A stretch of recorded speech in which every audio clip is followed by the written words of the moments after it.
Italian researchers have developed a new theory which would date the famous Shroud of Turin to the time of Jesus and still explain why attempts to date the shroud have come up with the medieval age.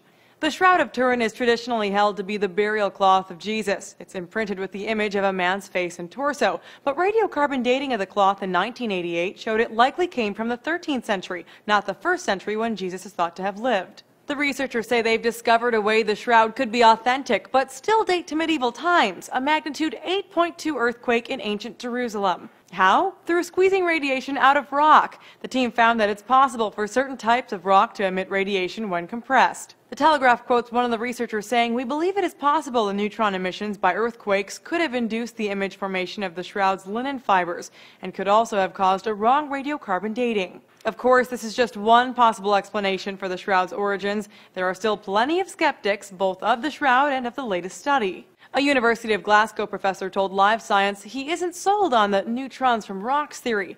It would have to be a really local effect, not to be measurable elsewhere. People have been measuring materials of that age for decades now, and nobody has ever encountered this. The legitimacy of the Shroud of Turin has been debated since a picture of it was published in 1898. The new study appears in the journal Mechanica. For Newsy, I'm Candice Avilés.